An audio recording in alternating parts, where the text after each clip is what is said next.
නමස්කාරය කියන්න පන්සිල් ගන්නට.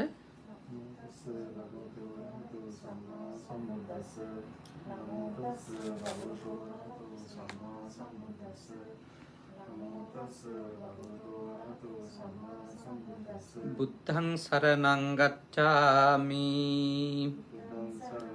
ධම්මං සරණං ගච්ඡාමි සංඝං සරණං ගච්ඡාමි ဒုတိယံ පි බුද්ධං සරණං ගච්ඡාමි ဒုတိယံ පි ධම්මං සරණං ගච්ඡාමි ဒုတိယံ පි සංඝං සරණං ගච්ඡාමි တတိယံ පි බුද්ධං සරණං ගච්ඡාමි တတိယံ පි ධම්මං සරණං ගච්ඡාමි တတိယံ පි සංඝං සරණං ගච්ඡාමි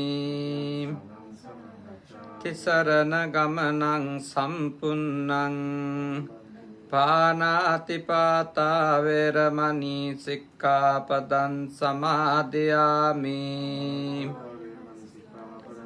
අදින්නා දාන වේරමණී සික්ඛාපදං සමාදියාමි කාමේසු මිච්ඡාචාරා වේරමණී සික්ඛාපදං සමාදියාමි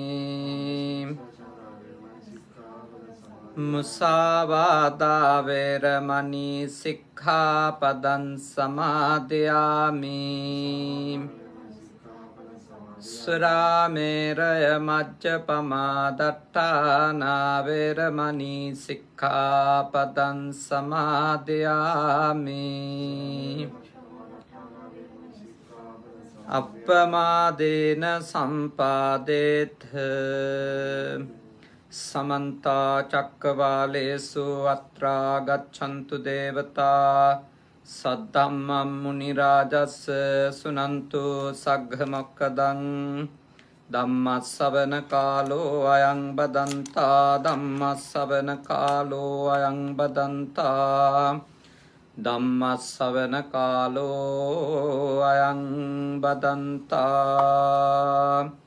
නමෝ තස්ස භගවතෝ අරහතෝ සම්මා සම්බුද්දස්ස නමෝ තස්ස භගවතෝ අරහතෝ සම්මා සම්බුද්දස්ස නමෝ තස්ස භගවතෝ අරහතෝ සම්මා සම්බුද්දස්ස කාරුණික ශ්‍රද්ධාකාමී පින්වතුනි, අද ජපානයේ වෙලාවෙන් නම් දහවල් කාලේ ලංකාව ඇතුළු බොහෝ රටවල් වලට තාම උදෑසන, තවත් රටවල් වලට මධ්‍යම රාත්‍රිය. නමුත් අපි සුපුරුදු වෙලාවට නුනත් මේ වෙලාවේ මේ උතුම් සද්ධර්ම දේශනාව සිද්ධ කරන්නේ විශේෂයෙන්ම අපේ සදහවත් උදිත රාජපක්ෂ මහත්මාණන්ගේ ජන්මදිනය නිමිති කරගෙන අද දවසේ සිට කෙරුණු විශේෂ පින්කමට සමගාමීවයි. පෙබරවාරි මාසේ 2 වෙනිදාට යෙදුණු තමන්ගේ ජන්මදිනය නිමිති කරගෙනයි ඔබතුමන්, එවැගේම දමිතා රාජපක්ෂ නෝනා මහත්මිනිය, මනමි රාජපක්ෂ ආදරණීය එකම දියණිය අද මේ උතුම් පින්කම කනගව සුගත භාවනා මධ්‍යස්ථානයේදී සිද්ධ කරන්නේ. විශේෂයෙන්ම අද දවසේ වැඩ සිටින මහා සංඝ රත්නය කාය සාක්ෂියක් වශයෙන් තබාගෙන ආර්ය පුද්ගල මහා සංඝ රත්නය අරමුණු කරලා ඒ උතුම් සිතුවිලි ඇතිව පිරිසිදුව ප්‍රණීතව ධාර්මිකව නිත්‍යානුකූලව හම්බ කරන ධනෙ වියදම් කරලා දානයක් සකසාගෙන එහි අග්‍රභාගය ශාන්තිනායක බුදුරජාණන් වහන්සේට පූජා කරලා අවශේෂ භාගයයි මහා සංඝ රත්නයට පූජා කරේ. ශේෂේම තථාගත ලෞතර බුදුරජාණන් වහන්සේ වෙනුවෙන් විශේෂ පුෂ්ප පූජාවක්නේ.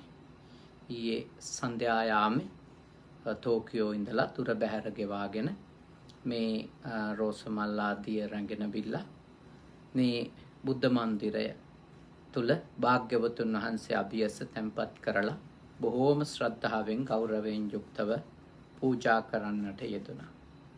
ගොඩාක් පින්කම් සිද්ධ කරගත්තා තමන්ගේ ජන්මදිනය නිමිති කරගෙන. ඒ විතරකුත් නෙමෙයි අපේ ආරණ්‍යකේතන භික්ෂු පුහුණු මධ්‍යස්ථානයේ පොඩි සායනහන්සලට උදෑසන සහ දහවල දානය සකසා ගන්නට අවශ්‍ය කරන මූල්‍ය ප්‍රතිපාදන පූජා කරලා සේනාසනේ වැඩ සිටින ලංකාවේ ආරණ්‍යකේතනේ වැඩ සිටින 59ක් 69ක් විතර පොඩි සායනහන්සලටත් දානය පූජා කිරීමේ උතුම් පින්කමට දායක වුණා.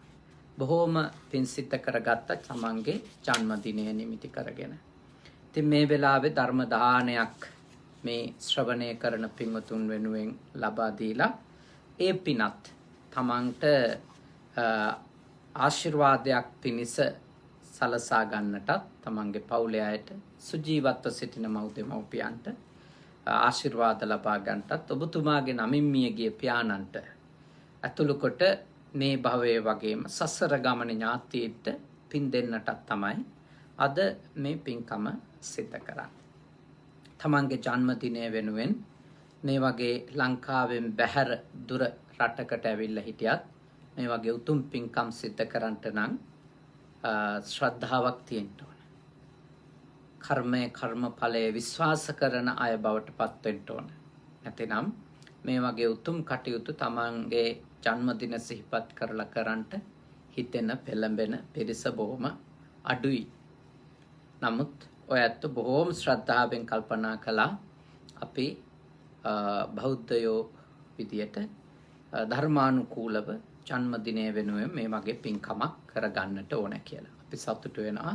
හදවතින්ම ආශිර්වාද කරනවා ඔබතුමාටත් නෝන මහත්මිනියටත් ආදරණීය දියණියටත් ඒ වගේම සුජීවත්ව සිටින මව්දෙමව්පියන්ට අපි ආශිර්වාද කරනවා මේ උතුම් පින්කමේදී. අද ධර්මානුශාසනාවේදී මා කල්පනා කළා අංගුත්තර පංචක නිපාතේ තිබෙන දුක්ඛ සූත්‍රය ඔබත් සමග සාකච්ඡා කරන්නට. තම වටින සූත්‍ර ධර්මයක්. අපිට මේ ලෝකයේදී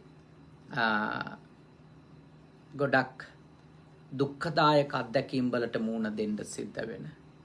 ඒ වගේම මරණින් පස්සෙත් බොහෝ දුක්ඛදායක අත්දැකීම් වලට මුහුණ දෙන්නට සිද්ධ වෙන හේතු කීපයක් ගැන බුදුරජාණන් වහන්සේ මේ අංගුත්තර පංචක නිපාතේ දුක්ඛ සූත්‍රයේදී ප්‍රථම පඤ්ඤාස්සකේ සේක බලවගේ දුක්ඛ සූත්‍රයේදී පෙන්වලා දෙනවා. එහි පළමු කාරණය ලෙස උන්වහන්සේ පෙන්වලා දෙන්නේ කුමක්ද? පළමු කාරණය ලෙස පෙන්වලා දෙන්නේ යම්කිසි කෙනෙක් මේ ආත්මෙත් දුක් විඳින්නට සහ පරලොව මරණින් මතුවත් දුක් විඳින්නට හේතු වෙන පළවෙනි කාරණය ලෙස ශ්‍රද්ධාව නැතිකම. කෙනෙකුට හිතෙන්න පුළුවන් ශ්‍රද්ධාව නැති වුණාම මොකද්ද මේ ආත්මේ දුක් විඳින කාරණාව කියලා. දැන් ශ්‍රද්ධාව නැති හින්දාද මිනිස්සු දුක් විඳින්නේ. ශ්‍රද්ධාව නැතිකමත් එක හේතුවක් අපේ බොහෝ දුක් වලට. මම සරලව කියලා දෙන්නම්කෝ ඒක එතකොට තේරෙනවා. දැන් ශ්‍රද්ධාව කිව්වම තථාගත ශාසනයේ 100%ක්ම පුහුණු වෙන පැවිද්දෙකුට නම් ශ්‍රද්ධාව කියන ඒ උදාර සිතුවිල්ල ගත්තොතින් උදාර මනෝභාවය ගත්තොතින් ඒක ප්‍රධානාංගයනේ උතුම් නිවන සාධනය කරගන්න. එතකොට එතනදී භාග්‍යවත් බුදුරජාණන් වහන්සේ පිළිබඳව පැහැදීම කියන එක. සද්ධාති තථාගතස්ස බෝධින් භාග්‍යවත් බුදුරජාණන් වහන්සේගේ උතුම් සම්මා සම්බුද්ධත්වය ගැන පැහැදීමක් තියෙන්න ඕන, විශ්වාසයක් තියෙන්න ඕන, කොන්ෆිඩන්ස් එකක් තියෙන්න ඕන. මගේ බුදුරජාණන් වහන්සේ මට උගන්වපු දෙය මාර්ගය ඊටාම නිවැරදි කියන එක. ඒ ඉගැන්වීම කරන්ට උන්වහන්සේගේ තිබෙන උතුම් ප්‍රඥාව ඊටාම නිවැරදිම උතුම්ම ශ්‍රේෂ්ඨම ප්‍රඥාවක් සහිතයි උන්වහන්සේට කියලා ඒ විශ්වාසය තියෙනවා. දැන් ඒ විශ්වාසය නැතුව හාමුදුරුවෝ කෙනෙක් කටයුතු කරන්න ගත්තොත් හාමුදුරුවෝ නොකළ යුතු ගොඩක් දේවල් කරයි. හිතෙන්න ගන්න බුදුහාමුදුරුවෝ කිව්වට ඕවා කරලා හරියන්නේ නැහැ. ඒ සිතුවිලි එනවා. බුදුහාමුදුරුවෝ ඉතින් එපා කිව්වට ඕවා නොකර හිටියොත් කොහොමද මේ ජීවිතේ එහෙම සිතුවිලි පැවිද්දෙකුට ආවොත් ඒ පැවිද්දා මේ ලෝකෙදි මොන තරම් ප්‍රශ්න වලට මුහුණ දෙන්න වෙනවද? කොච්චර දුක් විඳින්න වෙනවද?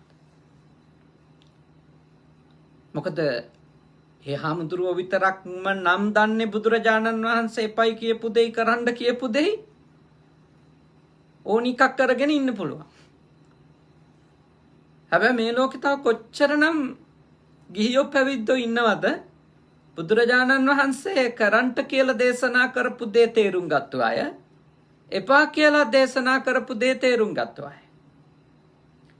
එතකොට යම් කිසි කෙනෙක් පැවිද්දෙක් විදියට මේ ශාසනයට ඇතුල් වෙලා ඒ භාග්‍යවතුන් වහන්සේ ගැන එහෙම පැහැදීමක් හරියට නැතුව නම් ඉන්නේ. උන්වහන්සේ එපා කියපු දේ සහ කරන්න කියපු දේ පිළිබඳව කිසිම අදහසක්, පැහැදීමක්, විශ්වාසයක් නැතුව නම් ඉන්නේ. යම්තුරුවන්ට විවිධ චෝදනාවලට, නින්දා පහස වලට, දඬුවම් වලට, කොන්කිරීම් වලට, වෙන්කිරීම් වලට ශාසනය ඇතුළේදී මුහුණ දෙන්න සිද්ධ වෙනවා. එහෙනම් පැවිද්දෙක් මේ ලෝක වශයෙන් ගොඩක් දුක්ඛදායක අත්දැකීම් වලට මුහුණ දෙන්න පුළුවන් ශ්‍රද්ධාව නැති වුණා. දැන් මම ඔය අපේ ආරණ්‍යකේතනේ පොඩි නමලා පුහුණු කරනකොට ප්‍රධාන දෙන අවවාදයක් තමයි ඔක්කොම සිල් ටික සියලු ගුණ ටික ඇති කරගන්න බැරි වුණත් අඩුම ශ්‍රද්ධාවවත් ඇති කරගන්න කියන එක. අඩුම බුදුහාමුදුරුවන්ගේ උතුම් අවබෝධය සහ ඒ අවබෝධයෙන් කියපු දේවල් ගැන සැකයක් නැතිව ඒක තමයි හරි. තවම මට කරගන්න බැරි වෙන්න පුළුවන්. තවම මට භාග්‍යවතුන් වහන්සේ එපයි කියපු සියල්ලෙන් වළකින්න බැරි වෙලා තියෙන්න පුළුවන්. භාග්‍යවතුන් වහන්සේ පුහුණු වෙන්න කියපු හැම දෙයක්ම පුහුණු කරගන්න මට තාම නොහැකි වෙන්න පුළුවන්. ඒත් භාග්‍යවතුන් වහන්සේ එපයි කියපු දේ හරියටම දැනගෙනයි එපයි කිව්වේ. භාග්‍යවතුන් වහන්සේ පුහුණු වෙන්න කියපු දේ හරියටම දැනගෙනයි පුහුණු වෙන්න කිව්වේ, දේශනා කළේ කියලා ඒක විශ්වාස කරන, ඒ අදහස ගැන පැහැදීමක් තියෙන, ඒ භාග්‍යවතුන් වහන්සේගේ ඉගැන්වීම සහ ඒ ඉගැන්වීම සිත කරපු උතුම් ඥානය ගැන ලොකු කොන්ෆිඩන්ස් එකක් තියෙන, ශ්‍රද්ධාවක් තියෙන හාමුදුරුවෝ කෙනෙක් වෙන්න කියලා. ගොඩාක් අනතුරු වලින් හාමුදුරු කෙනෙකුට ගැලවිලා ඉන්න පුළුවන් ඒ ශ්‍රද්ධාවෙන්. ගොඩාක් ප්‍රශ්න වලින්. ඔක දැම්ම ලෞකික ජීවිතයට ගන්නවා. සංකල්පයක් විදියටනේ. ශ්‍රද්ධාව අපිට පැවිද්දන්ට නිවන් මාර්ගට උදව් වෙන ප්‍රධාන මූල ධර්මයක් ලෙස අපේ තේරවාදී ඉගැන්වීමේ පෙන්වනවා. දැන් ඒක දැන් ගිහි ජීවිතයට ගමුකෝ ශ්‍රද්ධාව concept එකක් විදියටනේ, සංකල්පයක් විදියට අපි ගමු. සංකල්පයක් විදියට අරගත්තොත් දැන් මේ දුව උදාහරණයට අපි අරගමුකෝ. දැන් මනමේ දුවට ගොඩක් දේවල් කරන්න හෝ එපා කියලා කියන්නේ අම්මයි තාත්තයි. එක්ක කරන්න කියනවා, එක්ක එපා කියනවානේ. දැන් ඒ කරන්න හෝ එපා කියන මව සහ පියා ගැන විශ්වාසයක් නැත්තම් ඒ දුව අසන්න වශයෙන්ම කරන්න පටන් ගන්න පුළුවන් දේ තමයි ඔබ එපා කියන එක හොරෙන් කරන එක. ඔබ කරන්න කියන එක ඒ ඉන්න වෙලාවේ පොඩ්ඩක් එහෙම කරලා ඊට පස්සේ ඒක අතහැරලා දාන එක. එතකොට දැන් උදිත මහත්තයා තාත්තා විදියට දුවේ ඔයා මේක කරන්න එපා. තමිත නෝනා අම්මා විදියට පුතා ඔයා මේක කරන්න එපා, මේක ඔයාට හොඳ නෑ කියලා කියන්නේ එයා ගැන කොච්චර දුරක් බලලදනේ, කොච්චර හිතලද. මනමිදුව ගැන ගොඩාක් හිතලනේ ඔක එපා හෝ කරන්න කියන්නේ. එතකොට ඒ ඉගැන්වීම කරන නැත්නම් ඒ පාඩම කියලා දෙන, ඒ අවවාදය දෙන එක්කෙනා ගැන කොන්ෆිඩන්ස් එකක්, විශ්වාසයක්, පැහැදීමක් හරියටම ඇති වෙලා නැත්නම් ඒ දුවගේ ජීවිතේ ඔබ එපා කියපු බොහෝ දේවල් කරන්න ගිහිල්ලා මෙයා මේ ලෝකෙ දුකටපත් වෙන්න පුළුවන්. පස්සේදී කියන්න පුළුවන් අම්මලා කියපු එක ඇහුවා නම් මට මෙහෙම වෙන්නේ නැහැ වගේ කාරණා අපි පස්සේ කියපු අවස්ථා තියෙනවානේ. ඒ වෙලාවේ මට තිබුණා තාත්තා කියපු එක අහන්න. ඒ වෙලාවේ තිබුණා අම්මා කියපු එක අහන්න. අපිට ඒ වෙලාවේ ඒගොල්ලෝ පෙනුනේ හතුරෝ වගේ. දැන් එහෙම පසුව අපි කියලා පසුතැවීම නෙමෙයි වෙන්න ඕන ජීවිතේ. අම්මා කෙනෙක්, තාත්තා කෙනෙක් කියන බොහෝ දේවල් ඒවා ප්‍රඥාවන්තම අදහසද නැද්ද කියලා අපිට තර්ක කරන්න පුළුවන් වෙයි. හැබැයි කියන බොහෝ දේවල් ඇතුලේ 90% අපේ යහපත ප්‍රාර්ථනා කරන ආදරෙන් තියෙන. එතකොට ඒක ඇතුලේ බොහෝ වෙලාවට අපිට හොඳක් කරන්න ඕන කියන චේතනාවෙන් කියන දේවල් තමයි තියෙන්නේ. ඉතින් දරුවෙකුට ඒ ගැන විශ්වාස නැති වුණොත්, ශ්‍රද්ධාවක් නැති වුණොත්, ඒ අදහස් ගැන පැහැදීමක් නැති වුණොත් වරදින්න තියෙන ඉඩකඩ ගොඩක් වැඩි. හැබැයි අතරේ ඉන්න පුළුවන් සමහර අම්මලා, සමහර තාත්තලා තාම කපටි වෙන්න පුළුවන්. තාම ආත්මාර්ථකාමී වෙන්න පුළුවන්. තාම උපායශීලීව වචන එළියට දාන එපා හෝ කරන්න කියන අය ඉන්න පුළුවන් නේ. මේ වර්ග දෙකම ඉන්නවනේ ලෝකේ. හොඳ අම්මලාත් ඉන්නව, නරක අම්මලාත් ඉන්නවනේ. හොඳ ගතිගුණ තියෙන තාත්තලාත් ඉන්නව, නරක ගතිගුණ තියෙන තාත්තලාත් ඉන්නවනේ. ළමයින්ට දෙන්න පුළුවන් ගේම් ටික ඔක්කොම දෙන අයත් ඉන්නවනේ. එහෙම නැත්තේ නෑනේ මේ මනුෂ්‍ය ලෝකෙක, මනුෂ්‍ය සමාජයක කෙලෙස් සහිත සත්වයෝ අතර ඔය ඔක්කොම ඉන්න පුළුවන්. හැබැයි බහුතරයක් අම්මා කෙනෙක්, තාත්තා කෙනෙක් ළමයෙක් වැළක්වුවොත් වළක්වන්නේ එයාට අයහපතක් වෙන දේවල්. කෙරෙව්වොත් කරවන්නේ, බහුතරයක් අම්මලා තාත්තලා කෙරෙව්වොත් කරවන්නේ එයාට හොඳක් වෙන දෙයක්, යහපතක් වෙන දෙයක්, සුභසිද්ධියක් සැලසෙන දෙයක්. එතකොට ඒවා මගාරින, ඒවාට සමච්චල් කරන, ඒවා විශ්වාස නොකරන, එවැනි ගැන්වීම් ගැන පැහැදීමක් නැති ළමයි කොච්චර මේ ලෝකේ දුක් විඳිනවද? උදාහරණයක් කිව්වොත් කොයි අම්මත් 99%ක්ම අම්මත් තාත්තා නිතර කියන එකක් තමයි ඉගෙන ගනින් කියන එක. ඉගෙන ගනි. ඉස්කෝලේ ඵලයන්. ඉගෙන ගත්තොත් හරියනවා නේ? ඒගොල්ලෝ ඉස්කෝලේ ගිහිල්ලත් නැහැ. හැබැයි ඒ උනාට පුදුම විශ්වාසයක් යාළුවට තියෙන ඉගෙන ගත්තොත් හරියනවා. දැන් අපේ අම්මලා විශ්වවිද්‍යාල ගිහින් නැහැ නේ. අපේ පොඩි කාලේ ඉඳලා අපේ ඔළුවට දැම්මනේ. විශ්වවිද්‍යාලේ ඵලයන්ලා. විශ්වවිද්‍යාලේ ගියොත් හරියනවා. විශ්වවිද්‍යාලේ යන්න ඕනේ. ඉගෙන ගන්න ඕනේ. ඒ කාරණා අපි ඒගොල්ලෝ ඒ කියපු ඒ දේවල් විශ්වාස කරපු නිසා තමයි ඇත්තටම අර අවශ්‍ය කරන ජවය ආවේ විශ්වවිද්‍යාලේ යන්න ඕනේ. කොහොම හරි ඒක කරගන්න ඕනේ. ඉගෙන ගන්න ඕනේ. ඉතින් ඕක හැම අම්මෙක්ම තාත්තෙක්ම කියනවානේ ඉගෙන ගන්න කියන්නේ. හැබැයි ළමයි ලෝකේ කී දෙනාද ඕක විශ්වාස කරලා ඉගෙන ගන්නෙ? කී දෙනාද විශ්වාස කරලා ඉගෙන ගන්නෙ? ඇත්තටම මේ පාඩම් කටයුතු හරියට අවධානයෙන් කරන්නේ කී දෙනාද? ලංකාවේ ඔය O level pass වුණාම A level pass වුණාම ඉතා සුළු පිරිසකගේ වොයිස් කට් අරන් දැම්මට මේ රූපවාහිනී නාලිකාවල ඇත්තම කාරණේ තමයි සාතිශය බහුතරයක් අසමර්ථ වෙනවා.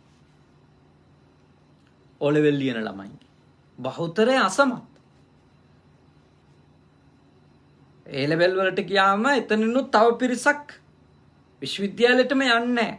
කියන්නේ අසමත් වෙනවා කියන්නේ ඒ අවශ්‍ය ලකුණු මට්ටමට එන්නේ නැතුව ඒ අදාළ අරමුණෙන් බිමට හැලෙනවා. ඉතින් ගොඩාක් අයට ඒ වැරදින වරදිල්ල වෙලා තියෙන්නේ පස්සේ අඬා ඉන්නවා.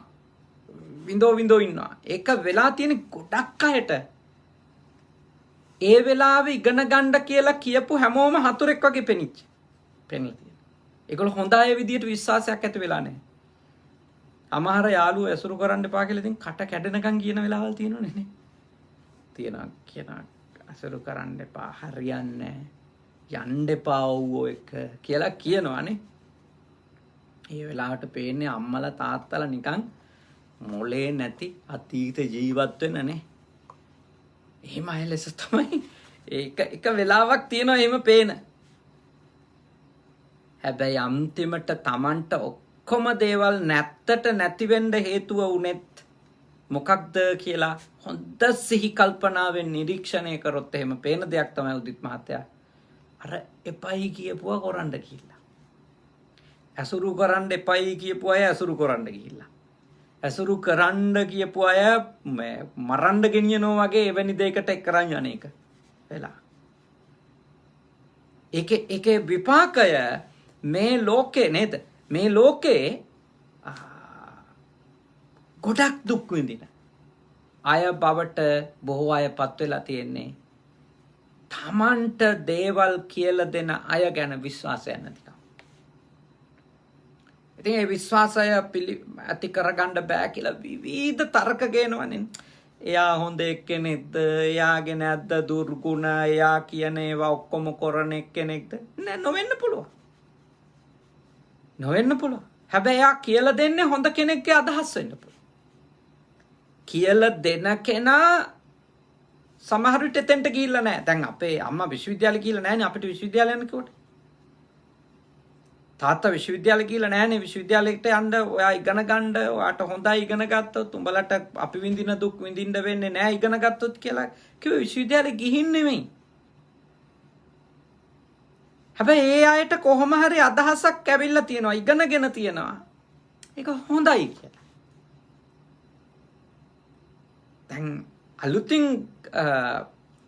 අලුතින් කියන්නත් බෑ ඒක මේ කොයි පරම්පරාවෙත් තියෙන එකක් තමයි සෙල්ලාම කියන එක්කෙනාගේ පැටිකිරිය හොය ඉන්නවා. ඔයා අවවාද දෙන්න ඔයාගේ පැටිකිරිය හොඳයිද? ඔයා හොඳම එක්කෙනාද?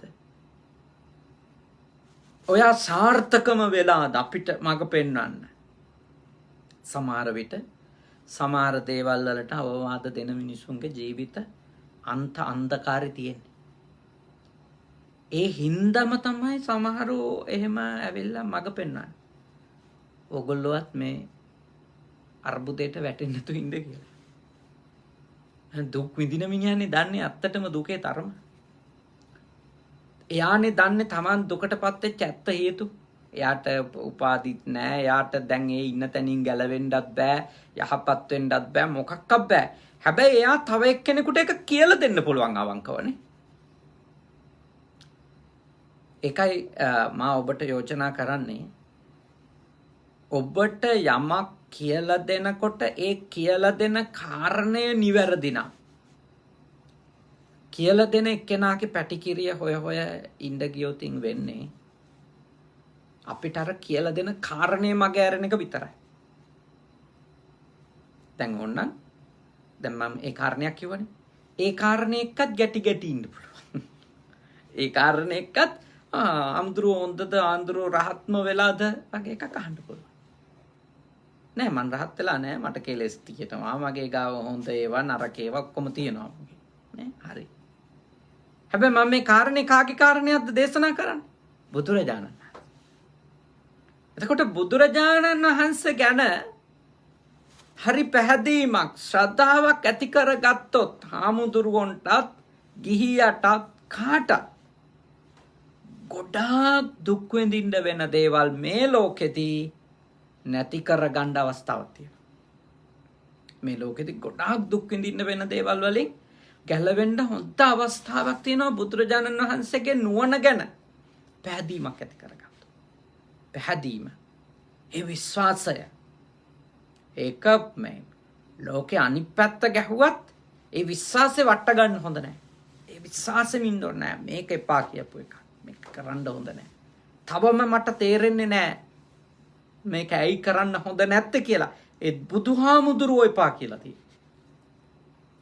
ඒ විශ්වාසය කොතනදිත් අපට එනවා නම් එවැනි නොසෙල් වෙන ශ්‍රද්ධාවක් සහිත කෙනාට දුක් අටු කරගන්න, දුකින් නිදහස් වෙන්න නේ, දුකින් නිදහස් වෙන්න ගොඩාක් ලොකු උදව්වක් වෙයි ඒක. ඒ නිසා අපි ලැබපු මනුෂ්‍යාත්මේ ඔබතුමාගේ ජන්මදිනේ ඔබතුමාට මනුෂ්‍ය භවයක් ලැබුණා, මට ලැබිලා තියෙනවා, මේ දුවට අපි කාටත් මනුෂ්‍ය භවයක් ලැබිලා තියෙනවා. මේ බණ අහන හැමෝටම මේ ලැබුණු මනුෂ්‍ය භවයේ දුක් විඳින එක අඩු කරගන්නත්, ඊළඟ භවවලදී දුක් විඳින්න වෙන එක නැති කරගන්නත්, අඩු කරගන්නත් පළවෙනි කරුණ ලෙස අපි පුහුණු වෙන්න ඕන දේ තමයි අපිට ඒ දුක් විඳින හේතුව දුකින් නිදහස් වීම සහ දුකින් නිදහස් වෙන ඒ විදිය ගැන කියලා දීපු බුදුහාමුදුරුවන්ගේ ඉගැන්වීම ගැනත්, ඒ ඉගැන්වීම කරපු බුදුහාමුදුරුවෝ ගැනත් අපට හොඳ පැහැදීමක් තියෙනවා. පළවෙනි කාරණය. දෙවෙනි කාරණය. කෙනෙක් දුක් විඳින දෙවෙනි කාරණය ලෙස බුදුරජාණන් වහන්සේ දේශනා කරන්නේ අහිරිකෝ හොති. කියන්නේ ලැජ්ජ නැතිකම. يعني කෙනෙකුගේ ගාව ලැජ්ජාව නැහැ කියන්නේ ලැජ්ජාව නැති මිනිස්සයා මේ ලෝකෙ ගොඩාක් දුක් විඳිනවා කියලා තමයි බුදුහාඳුරු පෙන්නන්නේ. අපිට ලොකු දැක්මක්, ලොකු ප්‍රඥාවක්, කෙලස් දුරු වීමක් තවම නැතත් අඩුම තරමින් අපිට ලැජ්ජාවවත් තියෙනවා. හිරි කියන ධර්මය ලැජ්ජාවවත් අපිට තියේ නම් අපි ගොඩාක් දේවල් කරන්නේ. ගොඩාක් දේවල් කරන්නේ. ලැජ්ජාව නැති වුණාට පස්සේනේ කවුරු දැක්කත් කමන්නේ, කවුරු හිටියත් කමන්නේ, මට අදාළ නැහැ නේද? එතෙන්ට ගියාට පස්සේ අපේ එන උඩඟු මාන්නකාර හැඟීමනේ. ඒ ලැජ්ජාවත් එක්ක මම හොඳට, ඒ කියන්නේ ලැජ්ජ නැතිකමත් එක්ක මම හොඳට බලලා තියෙන ලොකු මාන්නයක් කියලානේ. විශාල මාන්නයකුයි විශාල මුග්ධ මෝඩකමකුයි තියෙනවානේ. ලැජ්ජ නැතිකමත් එක්ක නිරීක්ෂණය කරනකොට කිසිම ලැජ්ජාවක් නැතුව ඕන වචනයක් කියලා දාන, ඕන දෙයක් කරන අයගේ ගාව ලොකු මාන්නයක් තියෙනවා.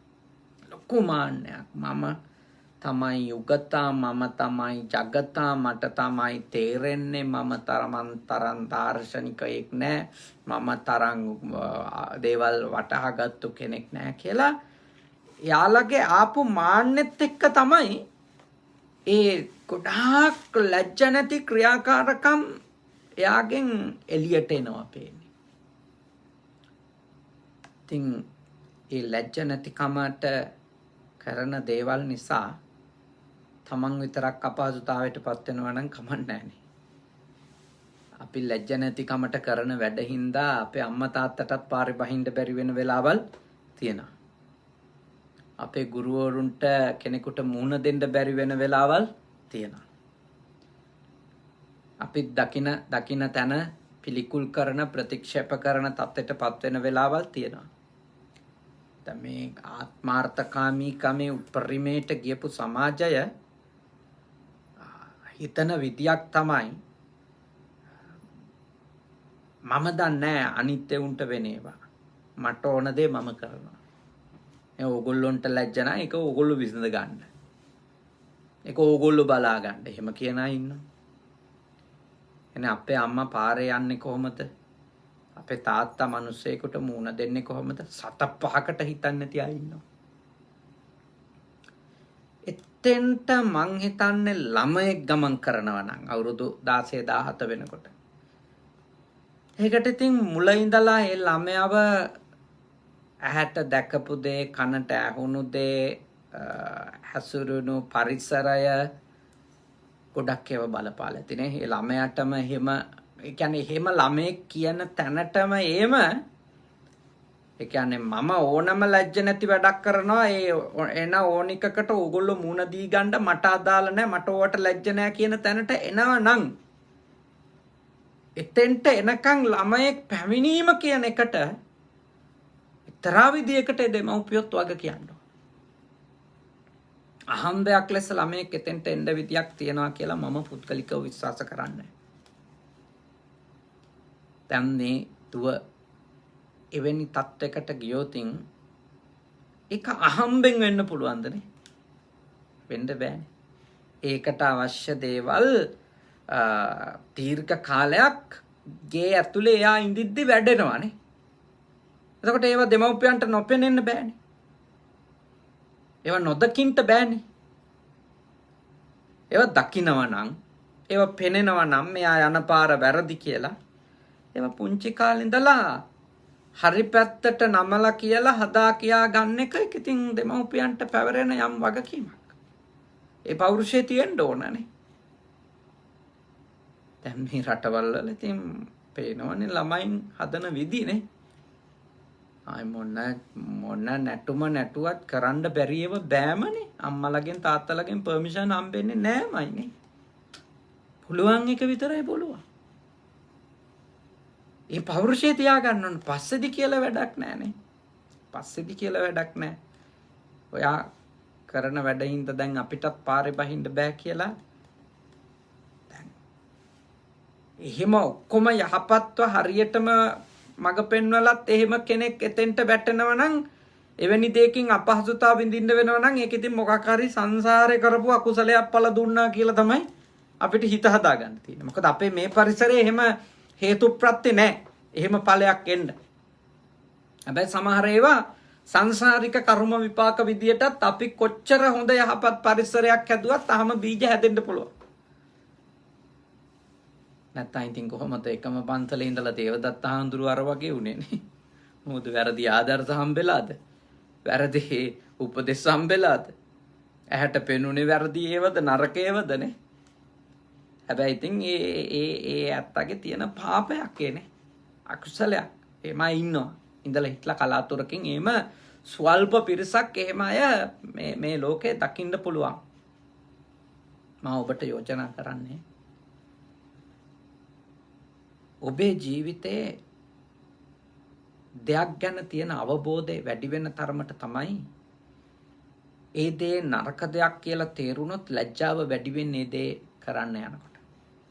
ඒක කරන්න ලැජ්ජ හිතෙන්නේ ඒ දේ ගැන පූර්ණ ඥානයක් අවබෝධයක් තියෙනකොට.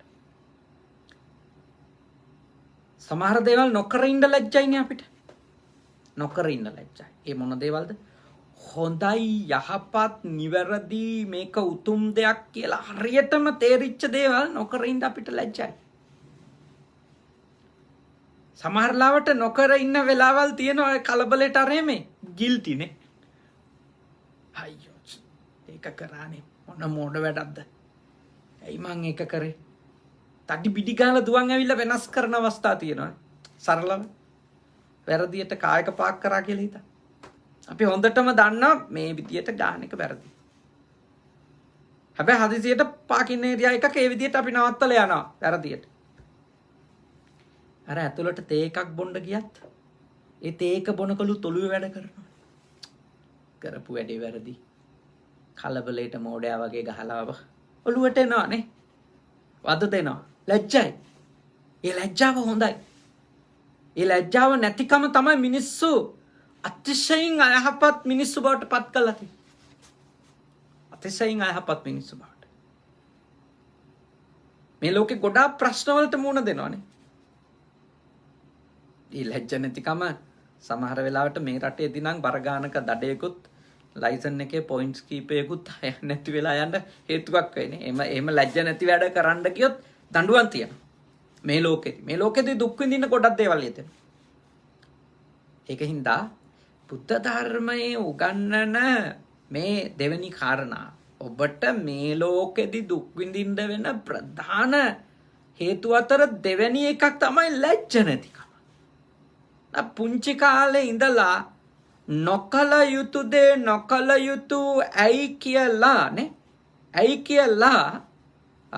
මම ඔබට යෝජනා කරනවා හරියටම යෝජනා කරනවා තේරුම් අරගෙන අවබෝධ කරගෙන ඒ ලැජ්ජාව ඇති කරගන්න. නේද? ඒ ලැජ්ජාව ඇති කරගන්න අවබෝධ කරගන්න.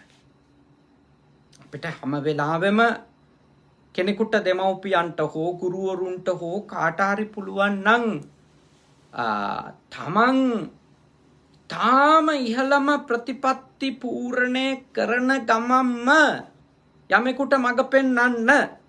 ඒක තමයි විශිෂ්ටම තත්ත්වය. ඒක විශිෂ්ටම දෙන්නේ. ඒක විශිෂ්ටම දෙයක්. තමන් මඟ පෙන්වනවා. දැන් ඔබ දෙපළ දරුවට අවවාද කරනවා, මඟ පෙන්වනවා.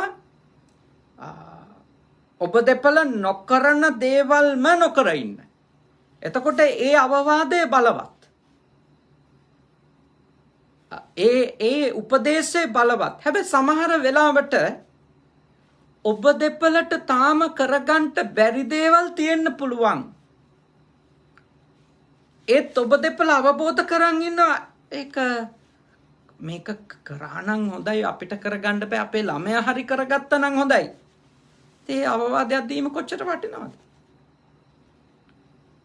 දැන් බුදුරජාණන් වහන්සේ මහරහතන් වහන්සේලා තමයි තමන් දෙන අවවාද වල 100%ක්ම පිළිතල හිටපු උත්තමයෝ. උන්වහන්සේලා ධර්මයේ කියලා දුන්නේ, උන්වහන්සේලා මඟ පෙන්වීම කලේ 100%ක්ම අවබෝධ කළ යුතු සියල්ල අවබෝධ කරලා ඉවර වෙලා. ඊළඟට අතහැරිය යුතු සියල්ල අතහැරලා. දුරු කළ යුතු සියල්ල දුරු කරලා. දැන් අපි ඒ බුදුහාමුදුරුවෝ ඒ මහරහතන් වහන්සේලා දේශනා කරපු දේවල් ඔබටත් කියලා දෙනවා. හැබැයි උන්වහන්සේලා දේශනා කරපු සියල්ල මා තුල වැඩිනලා නම් මාත් දැන් රහත් වෙලා ඉන්න බෑ. නේද? මාත් දැන් රහත් වෙලා ඉන්න ඕනේ. තාම වැඩිලා නැහැ. මාත් රහත් භාවයටමපත් වෙලා ඒ අවවාද ඒ ධර්ම මේ මාතෘකාවම මම රහත් වෙලාම කරනවා නම් ඒක කොච්චර බලගත්ු සංනිවේදනයක් වේදනේ. ඒක අහන කෙනාට පවා කොච්චර තදින් දැනෙයිද ඒක. මම නම් කිසිම සැකයක් නැහැ අර භාග්‍යවතුන් වහන්සේගේ දේශනා අහනකොටම එතනම මාර්ගඵලලාභියෝ වුණා කියලා මේ කියනවනේ සමහර.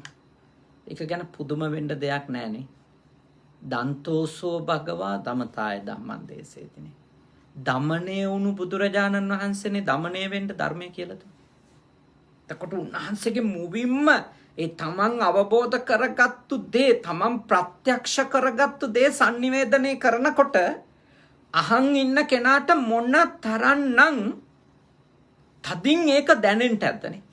අවබෝධ වෙන්න ඇද්ද. දැන් අපිට උනත් එහෙමනේ. අපේ ගුරුවරේ අපිට පයි කියන දෙයක් එයත් කරනවා ජීවිතේට දැකලා නැත්තම් කොච්චර ලොකු බලපෑමක් කරනවද අපිව වෙනස් වෙන්නේ කියන්නේ. හැබැයි එයා කරමින් ඉන්න දෙයක් අපිට කරන්න කියලා කියනකොට ඇතිවෙන සිතුවිල්ල ටිකක් රුස්සන්නේ නැති ස්වභාවයක් ගන්නවා අපි. ඒක ඇත්තට මේකේ බලපෑම තියෙන්නේ මේ ශ්‍රාවකයාට නැතුව මේ දේශකයාට නෙමෙයි. ඒකේ ප්‍රශ්නේ තියෙන්නේ ශ්‍රාවකයාට එනවා මෙයා කරන්නේ නැහනේ. මෙයාගේ කෝ පරමාදර්ශයක් ඒකට. හැබැයි ඒකෙන් අපි වරදවා ඒ කියන්නේ අපිට අර හොඳ දේ නොකර ඉඳින්නට නරක දේ කර ඉන්නට තර්කයක් ලෙස අපි ගන්න හොඳ නෑ. කවදාවත් කියන මිනිහා තාම පරමාදර්ශීද නැද්ද කියන එක. කියන මිනිහා කියන්නේ පරමාදර්ශයක් යුක්ත කෙනෙක්ගේ දෙයක් නම් ඒ ප්‍රමාණවත්. මට නම් හොඳටම ප්‍රමාණවත් මට උගන්වපු ගුරුවරු හැම කෙනෙක්ම කියලා දුන්නේ බුදුහාමුදුරුවන්ගේ දේවල්. උන්වහන්සේගේ ළඟාව 100% ඒ බුදුහාමුදුරුවෝ කියපු දේම වැඩිලා තිබුණ නැහැ. ඉතින් කෙලෙස් සහිතයිනේ. රහත් වුණාමනේ 100% වැඩුණානේ.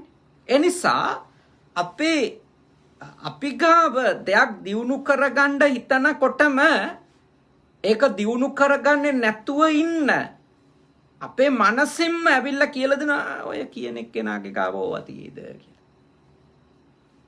ඒ හින්දා තාම බුද්ධිමත් වෙන්න, තාම ප්‍රඥාවන්ත වෙන්න අදහස හරිනා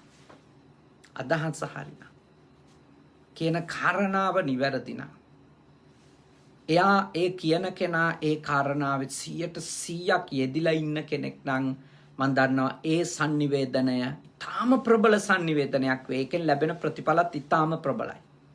හැබැයි එහෙම නැති වුණත් ඒක නොකර ඉඳීමෙන් එපයි කියපු දේ නොකර ඉඳීමෙන් කියන කෙනා තාම මේක කරනවා වුණත් අහන කෙනා නොකර ඉඳීමෙන්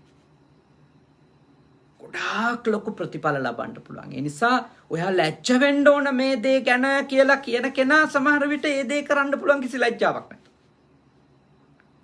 මම යෝජනා කරනවා ඒ වුණාට ඒකේ තියෙන වටිනකම තේරුම් අරගෙන අපි ලැජ්ජ වෙන එක අපිට හොඳයි. කියලා දීපු කෙනාට ලැජ්ජ නැත්තම් ඒක යාගේ ප්‍රශ්නයක්. මම හැමතිස්සෙම හිතන්නේ එහෙම යාට ලැජ්ජ නැහැ ඒක. හැබැයි යා මට කියලා දුන්නා. යාට ලැජ්ජ නැතිකම යාගේ ප්‍රශ්නයක්. ඔබට යම් කිසි රූල් එකක් කියලා දෙනවා කවුරු හරි. ඔබ දකිනවා අනන්තවත් එහා ඒක කඩනවා. හැබැයි ඔබ කඩන්නේ. එතකොට දැන් අතිශය අඥානයක් නම් හිතන්නේ කොහොමද? අර මට කියලා දීපු මිනිස්සයාත් අර කඩ ඉන්නේ මං කැඩුවා මොකද? එතකොට දවසක ඒ කියලා දීපු එක්කෙනත් එක්කම කුදලගෙන යන දවසක් එන්නත් පුළුවන්. ඇයි? කියලා දීපු මිනිස්සයාත් ඒ රූල් එක කඩනවා.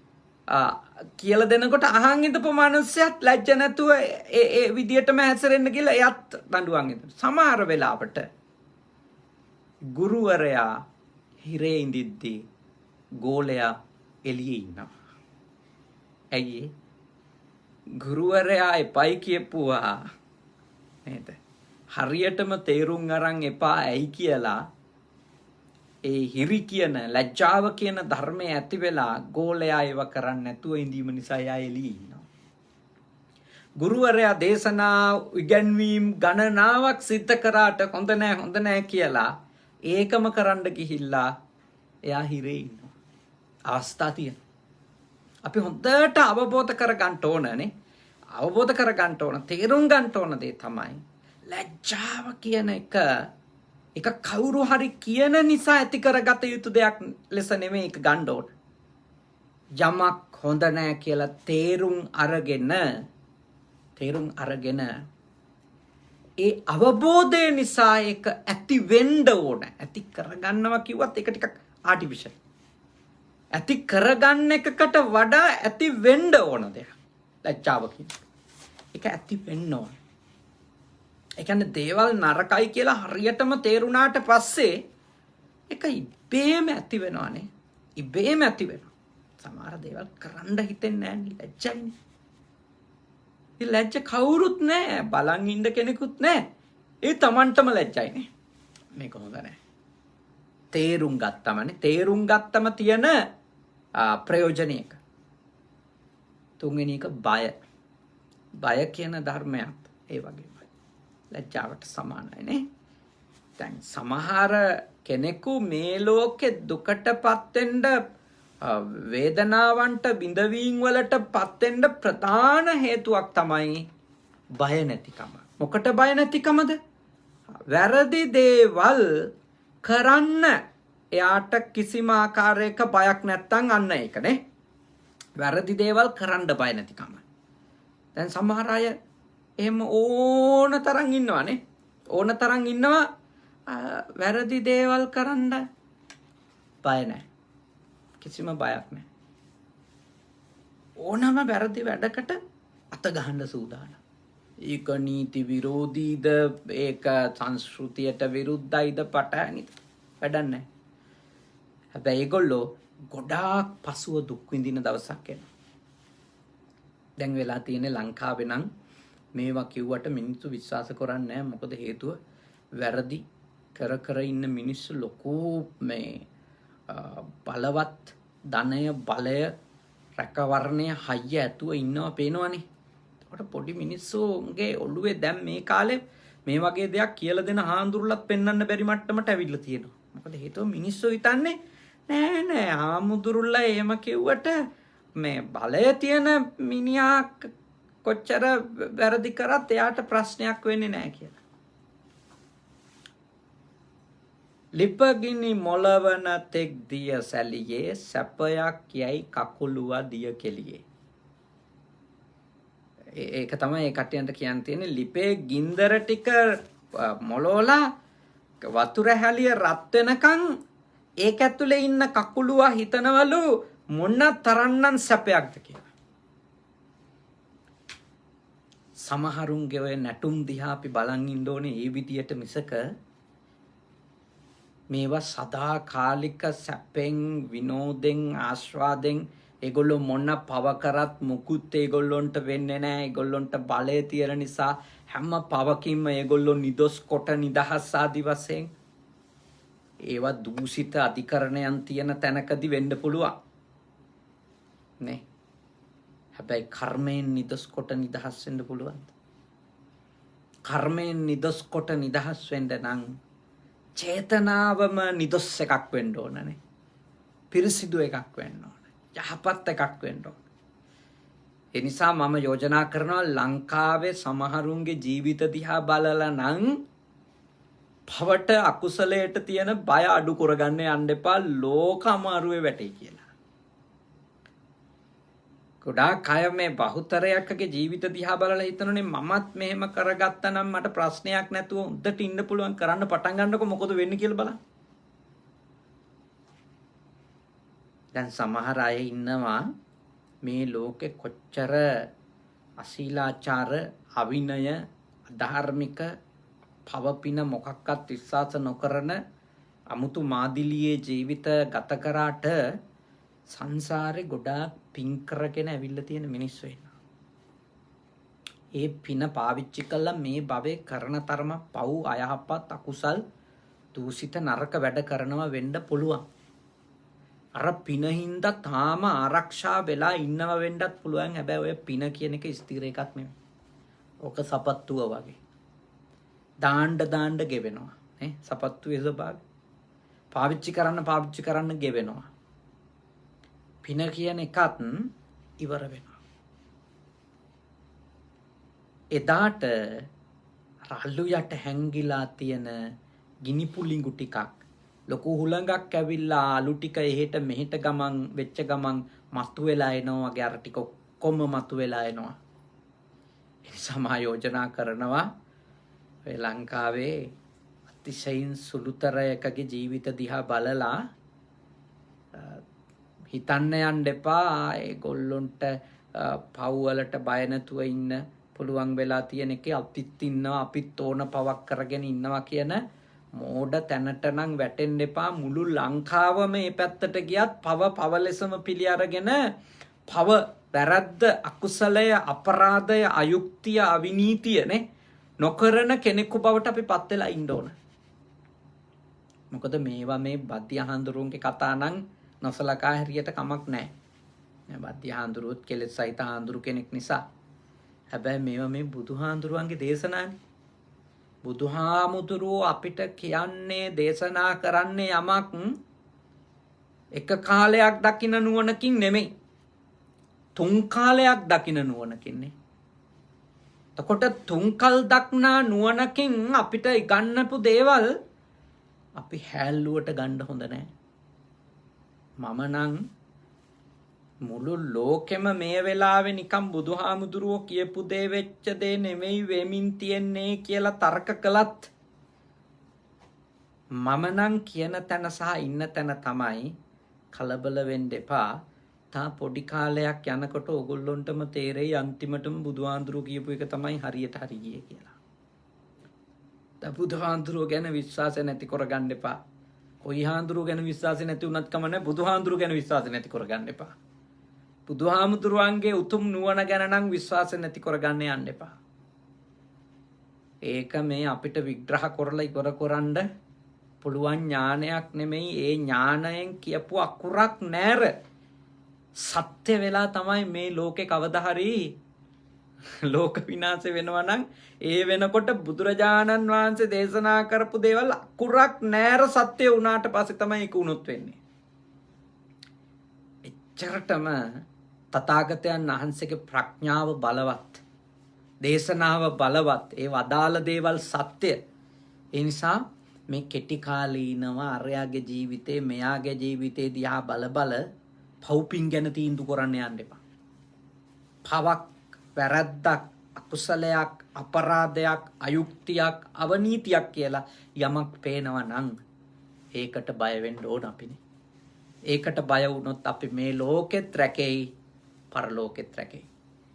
ඊළඟ කාරණය භාග්‍යවතුන් වහන්සේ දේශනා කරනවා මේ ලෝකෙයි පරලෝකෙයි දෙකේම දුක් විඳින්න වෙන සිද්ධ වෙන හතරවෙනි කාරණය තමයි කුසීතකම, කාමැලිකම. හරියට හරිනේ. අප්‍රමාදී වෙන්න ඕන ප්‍රමාණයට අප්‍රමාදී නුනොත්, උත්සාහවන්ත වෙන්න ඕන ප්‍රමාණයට උත්සාහවන්ත නුනොත් අපි දේවල් වලට හැම එකම අසාර්ථකයි. හැම එකම අසාර්ථකයි. මේ ලෝකෙත් අසාර්ථකයි. මේ ලෝකේ අසාර්ථක තත්ත්වයටපත් වෙනවා කියන්නේ පරලෝක ජීවිතෙත් විශාල අසාර්ථක තත්ත්වයන්ට අපි ගොදුරු වෙන්න පුළුවන්. එහින්දා මා ඔබට යෝජනා කරනවා ඔබ හැම කෙනෙක්ම වීරය කරන්න ජීවිතේ උත්සාහ කරන්න ඔබේ අරමුණු ජය ගන්න. උත්සාහයෙන් වීරයෙන් තමයි තමන්ගේ මෙලොවත් පරලොවත් යහපත් කරගන්න පුළුවන්. අර කොසල් රජුරුව ඇවිල්ලා දවසක් ඇහුවා බුදුහාඳුරුවන්ගෙන්, ස්වාමීනි හැමදේම ලැබෙන එක දෙයක් කියලා දෙන්න බැරිද කියලා.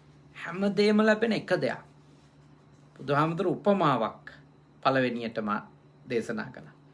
රජතුමනි, ඕනම කෙනෙකුගේ පාසටහනක් යට කරගෙන තියන්න පුළුවන් පාසටහනක් තියේද කියලා. කියන්නේ ඕන කෙනෙකුගේ කකුලේ සටහනක් යට කරලා තියන්න පුළුවන් අඩියක් තියනවද එහෙම සටහනක් තියෙන? ඔව් ස්වාමීනි, මේ හස්තියගේ පාසටහනට ලෝකේ ඉන්න සෙසු සියලුම සත්වයින්ගේ පාසටහන් යට වෙනවා කියලා. බුදුහාඳුරෝ දේශනා කළා ඒ වගේ තමයි හැමදේම යටපත් කරගෙන මතුවෙන්න උදව් වෙන එක දෙයක් තියෙනවා. ඒ තමයි අප්‍රමාදීකම, වීර්යකම, කම්මැලි නැතිකම, කුසීත නැතිකම.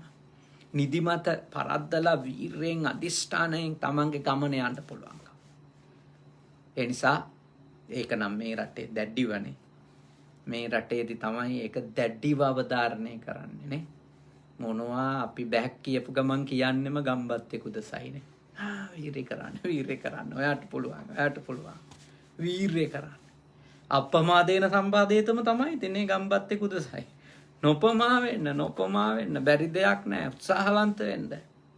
පුදුම වීර්යයක් ඇති කරනවානේ. බෑයි කියන වචනට එන්න දෙන්නෙම නෑ. උත්සාහ කරමු. ඒ නිසා අපි හොඳට භාග්‍යවතුන් වහන්සේ මේ අපේ මෙලොව දුකින් ගලව ගන්නට, පරලොවත් දුකටපත් වෙන එක වළක්ව ගන්නට දේශනා කරපු හතරවෙනි කරුණ තමයි කුසීතකම නැති කරගන්න එක. පස්වෙනි එක තමයි දුෂ්ප්‍රඥ බව, අනුවණකම. අනුවණකම තමයි පස්වෙනි කාරණේ අපි දුකටපත් වෙන. ඒක වේ අපිට අපි කරන දේ ගැන පූර්ණ දැනුමක්, අවබෝධයක් නැතිකමනේ. අපි කියන දේ ගැන පූර්ණ දැනුමක්, අවබෝධයක් නැතිකම. අපි දැන් අපිට දුකින් නිදහස් වෙන්න ඕන නම් අපි දුක ගැන පූර්ණ අවබෝධය තියෙන්න ඕන. දුක්ඛාරය සත්‍ය ගැන. අපිට දුකින් නිදහස් වෙන්න ඕන නම් දුකට හේතුව පිළිබඳව පූර්ණ දැනුමක් අවබෝධයක් තියෙන්න ඕන. නැත්තම් අපි දුක් විඳින හේතුවවත් දන්නේ නැතුව අපි කොහොමද දුකෙන් නිදහස් වෙන්නේ? එවැනි අනුවණකමක ඉන්න ගමන් කොච්චර උත්සාහ කරත් ගැලවෙන්න බෑනේ. ඒකනේ ගොඩාක් වෙලාවට අපි දකින්නේ නේ.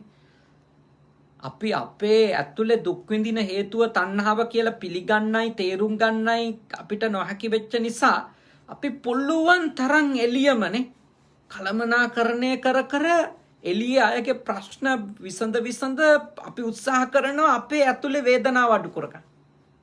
හැබැයි සංසිඳෙන්නෙම නෑනේ.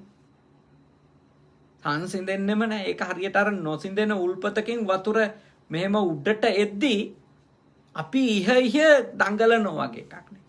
හැබැයි හැමතිස්සෙම අර උල්පත අතන තියනකන් වතුර ටික උඩට එනවා. ඒ වගේ දුකින් නිදහස් වෙන්න නම් ඒ දුක ගැනයි දුකට හේතුව ගැනයි ඒ මාර්ගය ගැනයි ඒ සැබෑ නිවීම නම් නිදහස් වීම නම් මොකක්ද කියන එක ගැනයි අවබෝධය තියෙනවා. ඒ අවබෝධය ඇති කරගත්තු කෙනා ඒ නිදහස් වෙනවා. සාමාන්‍ය ජීවිතෙත් එහෙමයිනේ. කාට හරි මොකක් හරි සැනසිලිදායක ජීවිතයක් ගත කරන්න නම් තමන්ගේ ප්‍රශ්නේ මොකක්ද කියලා ඉස්සෙල්ලා විග්‍රහ කරගන්න. ප්‍රශ්නෙට හේතුව මොකක්ද කියලා විග්‍රහ කරන්න. උත්තරේ මොකක්ද කියලා විග්‍රහ කරගන්න ඕනේ. ඒ උත්තරේ හොයාගන්න තියෙන ක්‍රමවේදය මොකක්ද කියලා විග්‍රහ කරගන්න ඕනේ. ඥානයනේ. ප්‍රඥාව. ඒ තියෙන කෙනාට දුක අඩු කරගන්න පුළුවන්. ගොඩකට ප්‍රශ්නේ තේරෙන්නේ නැහැ. හේතුව තේරෙන්නේ නැහැ. අඬනවා, වැළපෙනවා, දුකෙන් ඉන්නවා, සාප කරනවා, Tamanටම හිංසා කරගන්නවා, අනුන්ට හිංසා කරන්න යනවා. ඇයි? ප්‍රශ්නේ තේරිලත් නැහැ, හේතුව තේරිලත් නැහැ, උත්තරේ තේරිලත් නැහැ, උත්තරේ හොයාගන්න වැඩපිළිවෙල තේරෙන්නේ නැහැ. ඉතින් ස්ට්‍රෙස් නේ. ලොකු ආතතියකට යනවනේ එතකොට. ප්‍රඥාවන්ත මනුස්සයා කලබල නැහැ. කලබල නැතුව ප්‍රශ්නේ විග්‍රහ කරගන්නවා. ප්‍රශ්නේ විග්‍රහ කරගෙන ඒකේ හේතු මොනවද කියලා නිරීක්ෂණය කරනකොට සමහර හේතු තියෙන ගොඩක් කල් යනවා අයින් කරන්න. එතකොට ආතතියක් නැතුව අසහනයක් නැතුව හිමින් එයා උත්සාහ කරන හේතු අයින් කරන්න. මොකද එයා දන්නවා මේ හේතු අයින් කරාම මේ මට්ටමට උපරිම සැනසෙල්ල එනවා. අඩුම හේතු එකක් හරි අයින් කරගත්තොත් සැනසෙල්ල ටිකක් හරි ලැබෙනවා. නම් මිත්‍යාවට බාර දෙන්නේ නැහැ. ප්‍රඥාවන්තයා දේවල් විසඳා ගැනීම විද්‍යාවට බාර දෙනවානේ. විද්‍යාව කියුවේ සයන්ස් කියන අදහසින් නෙවෙයි. ඥානය, ප්‍රඥාව කියන දැක්ම, නුවණ, ආලෝකය කියන අර්ථයෙන් මම ඒක කියන්නේ. විද්‍යාවෙනුත් මේ නූතන විද්‍යාවෙනුත් 19 20 වන සියවස් වල මේ වර්ධනය වෙච්ච විද්‍යාවෙනුත් ගොඩක් උත්තර තියෙනවා සමහර ඒවාට. හැබැයි ඒ විද්‍යා කියන ඒ ප්‍රඥාව කියන ධර්මය නැති හැම තැනකම කලවර තියෙන්නේ.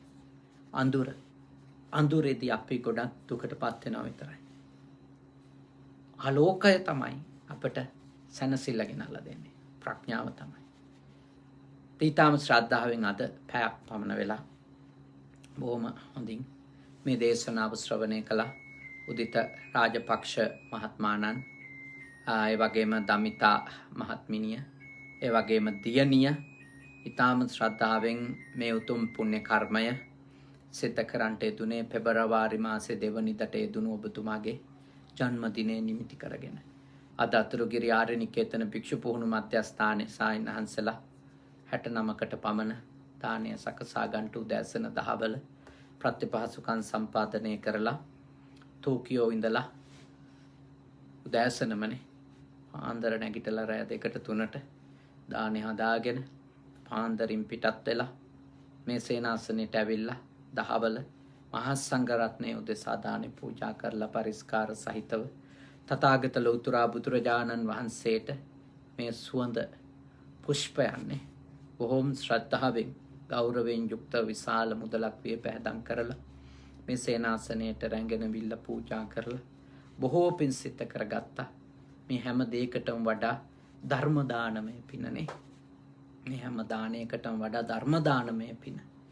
සිද්ධ කරගත්තා. ගොඩාක් පින් සිද්ධ කරගත්තු දවසක් බවට පත් වුණා. ඉතින් රැස්වුණු සියලුම පින් කුසල් අපි අනුමෝදන් කරමු දෙවියන්ට. දෙවියෝ අනුමෝදන් වෙත්වා. දෙවියන්ගේ ආශිර්වාදය, ආරක්ෂාව, බැල්ම, ශක්තිය උදිත රාජපක්ෂ මහත්මයාට, දියණියට, නෝනට, ආදරණීය මෞතුමියට, නෝනගේ මෞතුමියට සහ පියතුමා ඇතුළු පවුලේ සියලු දෙනාටම ලැබේවා. කරදර බාධක දුරු වේවා. බණ අහපු බුද්ධ පුතුන් ශ්‍රාවක පිරිසටත්, සේනාසනාධිකාරී පූජනීය අම්පිටිය සද්ධාවාස සායන් වහන්සේ ඇතුළු මහා සංඝ රත්නයටත්, මේ සේනාසනය, ෆුජි සුගත සේනාසනය සහ කංසයි භාවනා මධ්‍යස්ථානයේ ආධිපත්‍ය ඔබවන අපේ පූජනීය සහෝදර හුරුළුනික වැවි සුදම්ම සායන් වහන්සේ ඇතුළු මහා සංඝ රුවනටත්, බණ අහපු සදහැවතුන් සියලු දෙනාටත් සියලු යහපත වේවා. කරදර දුරු වේවා. බාධක දුරු වේවා. යහපත සිත ශාන්තිය වේවා. ඔබතුමාට නිදුක් බව, නිරෝගී බව, සුවපත් බව, දීර්ඝායුෂ ජීවනය සැලසේවා. සියලුම දෙවියෝ මේ පින් අනුමෝදන් වී නිවන් දකිත්වා කියන සිත ඇති කරගෙන අපි දෙවියන්ට පින් දෙමු. ආකාසට්ටා ච බුම්මට්ටා දේවා නාග මහිත්‍තිකා පුඤ්ඤන්තං අනුමෝදිත්වා චිරං රක්ඛන්තු ශාසනං. ආකාසට්ටා ච බුම්මට්ටා දේවා නාග පුඤ්ඤන්තං අනුමෝදිත්වා චිරං රක්ඛන්තු දේශනං. ආකාසට්ටා ච බුම්මට්ටා දේවා නාග මහිත්‍තිකා පුඤ්ඤන්තං අනුමෝදිත්වා චිරං රක්ඛන්තු මම් පරන්ති. ඒ වගේම ඔබතුමා නමින් මිය ගිය ආදරණීය පියාණන්, සියලත් අම්මලා ඇතුළු සියලු දෙනාටත්, නෝන නමින් මිය කියපු සියලත් අම්මලා ඇතුළු කවුරු හරි වෙත්නම් ඒ සියලු දෙනාටත්, බණ අහපු ඔබ හැම දෙනා නමින් මිය කිය ඥාතීන්ටත්, අපේ මේ භවයේ නෑයන් වගේම සසර ගමනේ මුණ ගැහුණු සියලු ඥාතීන්ටත් මේ පින් අත් වේවා. උතුම් නිවනම අවබෝධ වේවා කියන සිත ඇති කරගෙන ඥාතීන්ට පින් දෙමු. ඉදම්නේ ඥාතීනං හෝතු සුඛිතා හොන්තු ඥාතයෝ. ඉදම්නේ ඥාතීනං හෝතු සුඛිතා හොන්තු ඥාතයෝ. ඉදම්නේ ඥාතී හොන්තු ඥාතයෝ. අවසාන වශයෙන් ඔබ අප හැම දෙනාට, දෙවි දේවතාවුන්ට, මේ කිය ඥාතීන්ට මේ පින් කුසල් බලයෙන් උතුම් අමා මහ නිවනම අවබෝධ වේවා. ඉමිනා පුඤ්ඤ කම්නේන මාමේ බාල සමාගමෝ සතං සමාගමෝ තු යාව නිබ්බානපත්තියයි ධම්මේ පුඤ්ඤං ආසවක්ඛයා සබ්බ දුක්ඛා පමුංචතු. සාදු සාදු සාදු. වන්දනා කරගන්ට. අභිවාදන සීලිස්ස නිච්ඡං බුද්ධාපචායිනෝ චත්තාරෝ ධම්මා වඩ්ඩන්ති ආජුවන්නෝ සුඛං බලං ආයුරාෝග්‍ය සම්පatti සග්ග සම්පatti මේවච අතෝ නිබ්බාන සම්පatti මිනාතේ සමිච්ඡතු. නිදුක් වේවා, නිරෝගී වේවා, සුවපත් වේවා.